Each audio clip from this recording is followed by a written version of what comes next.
isa pong legal consultant and political analyst dito po sa ating lalawigan ng Pangasinan. Unang-una po sa lahat, attorney, isang mapagpala magandang araw po sa inyo. Ang inyo po munang pagbate sa ating mga listeners and viewers.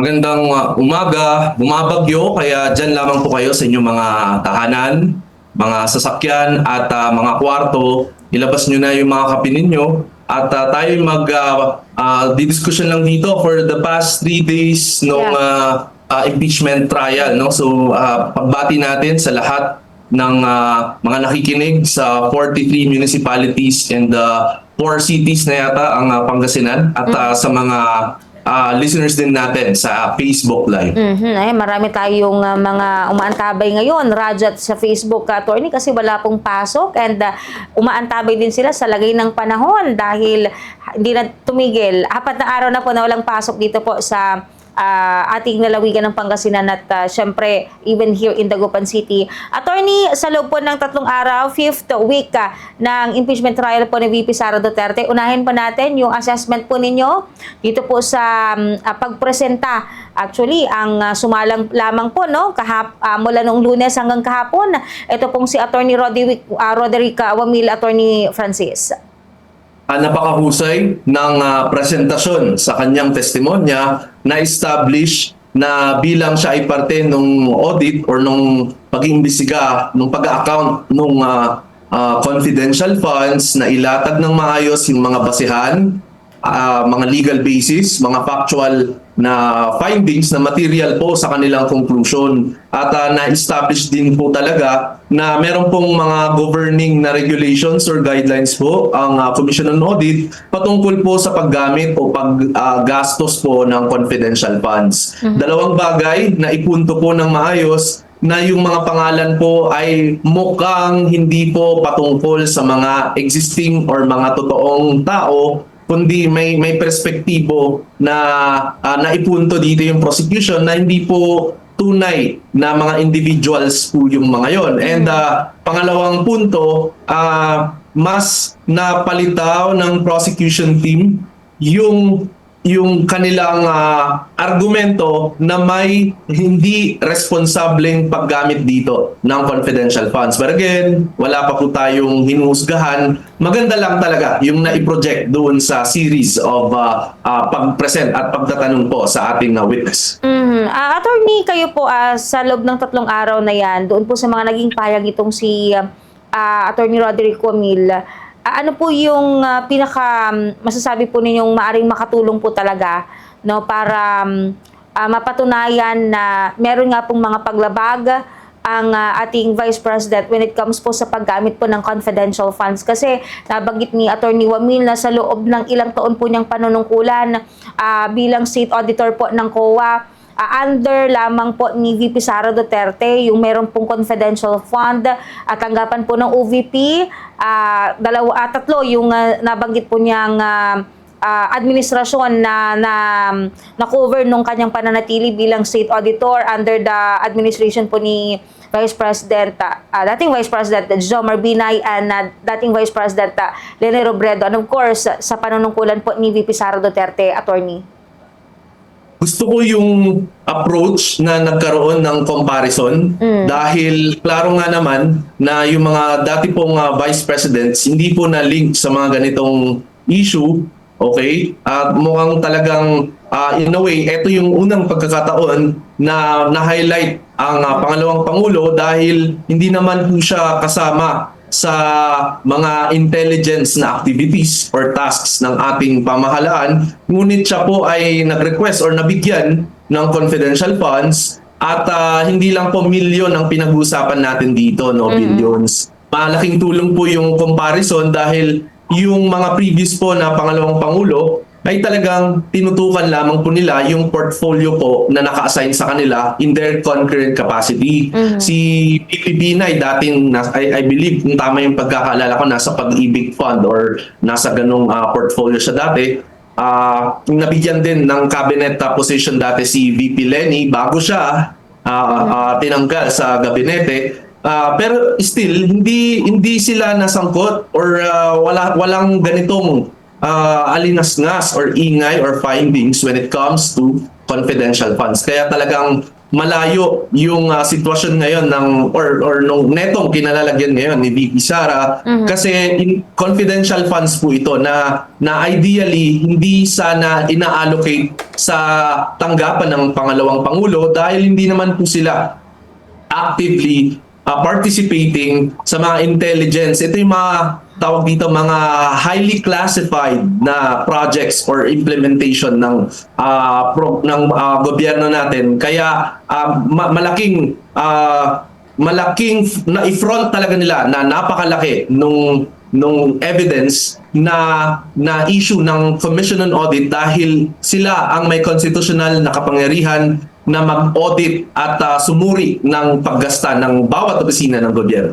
Kahapon po doon sa interpellation po ng ilan po nating mga senador, actually, parang yung mga questions nila nag-focus more on how the Commission on Audit, yung pag-audit po nila dito po sa mga pinaglaanan ng pondo ng OVP at hindi gaanong natalakay yung pagkakaugnay nito sa confidential fund, but on the process, paano po ito makakatulong, attorney, para mapatunayan na yung confidential fund talaga na ginamit po na yan, nagamit po sa hindi tamang pamamaraan, base po doon sa line of questioning ng ating mga senator judges, attorney?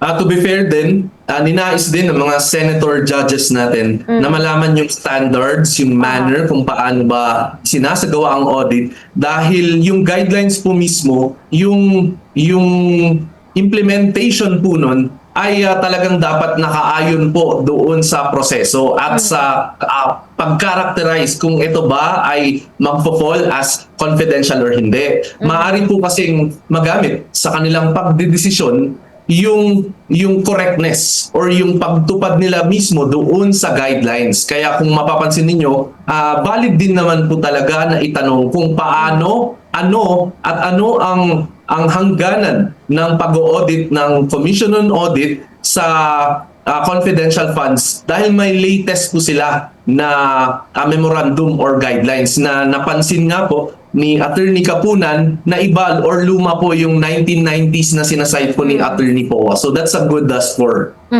Okay po. Attorney Francis, kasi nabanggit po nitong si Attorney Wamil na hindi na nila tinitignan kung kanino na punta yung pondo na pinaglalaanan o pinaglaanan ng confidential fund po ni VP Sara Duterte. Katulad na lamang po yung mga pangalan, di ba? Yung sina Mary Grace Piatos at kung sino-sino pa, hindi na nila inaalam. Sa tingin po ninyo, paano po makakatulong sa panig naman po ng depensa para mapatunayan na kaya nga confidential fund at hindi dapat yung totoong pangalan ng mga nakatanggap yung ibibigay na ilalagay natin dyan. Kaya nag-exist yung mga Mary Grace Piatos o kung ano-ano pang mga pangalan na yan, attorney. Okay din naman yung palusot na yun. Kaya lang kasi incomplete. Dahil po, ang ginagamit po dito na pinanggastos or pinang-disburse po ay public funds. At ang public funds po ay talagang hindi po yan completely na labas sa restriction po ng Commission on Audit. At paano mo i-audit ang isang documentation or disbursement kung ipapangalan mo ito sa mga fictional na tao o kaya hindi mo ititrace kung sino nga ba ang identity nito. Kaya yung argumento na purely confidential ito, kaya pati yung pag-name natin doon sa mga recipients o nakatanggap ay dapat secret din. Yan ay incomplete at merong kamalian sa dulo ng ganyang argumento. Attorney, kayo ba natatagalan dito po sa proseso po ng impeachment trial po natin? Kasi tinan po ninyo sa loob po ng 3 araw, isa po ang tumayong testigo kahapon yung isa pong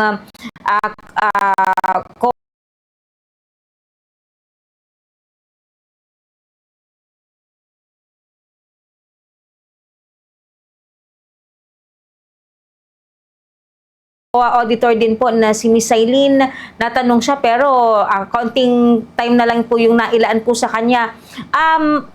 Nagpapatunay po ba ito, attorney, na lalong-lalo na sa kagalingan po nitong ating mga prosecutor and defense team para lumabas o maipalabas pa nila yung mga dapat na malaman na para makatulong sa impeachment trial po ni VP Sara? Okay lang naman pa so far yung pacing natin. Ang nababahala ko ay may mga senator judges na yung linya po ng kanilang pagtatanong, yung pagtumbok po ng kanilang process of questioning ay mas hinigatan pa nila yung responsibilidad ng defense counsel. Aha. Okay? Sana po ay magtimpi po ang mga senator judges sa mga questioning po nila na maaaring makapagbigay ng perception na meron silang kinakampihan na o kaya huwag naman sa kinakampihan kumbaga ayusin na lang nila yung pagtatanong nila dahil mas lalo akong nasasayangan sa binabayad kong buwis na pinapanood ko na ganito pala ang uri ng mga senator judges na nakasalang sa plenaryo. On the way ng kanilang questioning, makikita mo na kung sino yung may bias sa attorney. Correct na sana ay hindi lumilitaw sa media dahil sino pang magtitiwala sa proseso kung dun pa lang sa trial itself ay hindi na o kumbaga may kinikilingan na dun pa lang sa mga uri ng kanilang pagtatanong. Pero kung kayong tatanungin, attorney, saan kayo mas bumilib na pagtalakay o pagdinig dito po sa nauna na pong articles of impeachment, yung ito pong betrayal of public trust o ito pong pagtalakay sa confidential funds? Saan po tayo mas kumbaga nabibigatan sa mga ebidensyang na ipipresenta so far, attorney? Yung po kasing unang artikulo na natapos na, natalakay na, mukhang hindi po ito shoot sa yung performance of duty ng pangalawang pangulo. So, kung yung aktual na may connection sa kanyang katungkulan bilang pangalawang pangulo, mas ito yung sa akin kabaha-bahala kung napatunayan at na-establish ng maigi na may irresponsableng paggamit sa confidential funds. Pero still, mabigat pa rin yung naunang natalakay kasi yung pagiging pangalawang pangulo po, hindi po yan natatapos sa 8 to 5 p.m. Tapos paglabas mo, hindi ka na pangalawang pangulo. Hindi po. Bit mo pa rin po yung pagiging pangalawang pangulo mo kahit saan ka pumunta sa buong 6 years na ikaw ay nanunungkulan. Yes po. Attorney, siguro baka meron pa po kayong nais pong idagdag, ipaabot sa ating mga listeners and viewers dahil nasa ikalimang linggo pa lamang tayo ng impeachment trial, 13 araw mga kabombo, and sinasabi nga na possible na umabot pa ng hanggang 3 buwan. Ito pong pagtalakay sa impeachment po ni VP Sara, sana wag magsawa yung mga tao kasi according po sa napansin ng isa po nating reporter na medyo buwaba na yung bilang ng mga publiko na nanonood doon mismo sa sa Senado, hindi katulad nung first week nitong impeachment po ni VP Sara Duterte. Baka kasi kayong iba maumay na, Attorney Francis. Sa ating mga kababayan, mga listeners, mga viewers, yan po talaga ay parte ng legal na proseso. Kung kayo po ay nauumay, paano pa kaya kami na mga insider na talagang nakikita namin na binabalakura yung technicalities, na tatabunan ang katotohanan dahil yung mga forgivable naman na konsepto talagang hindi pinapatawad ng magkabilang kampo. Ngunit rest assured po na parte po ito ng due process para po walang masabi na hindi nabigyan ng pagkakataon ang respondent dito. Ito po ay pagpapakita na gumagana po ang ating checks and balances. Hindi lang po ito nasa libro, hindi lamang po ito nasa batas. Napapanood nyo na po. At wag po kayong malilito sa mga technicalities. Manatili po kayong nakatutok sa mga reliable po na komentaryo. Nilalaanan po natin ang oras to at nandiyan din po ang Bombo Radio sa inyong stasyon at sa Facebook page. Kaya manatili po kayong nakatutok. Ang oras sa buong kapuluan, 11:40 in the morning. This is Bombo Radio Philippines, the #1 and most trusted source of news and information. Basta Radio, Bombo.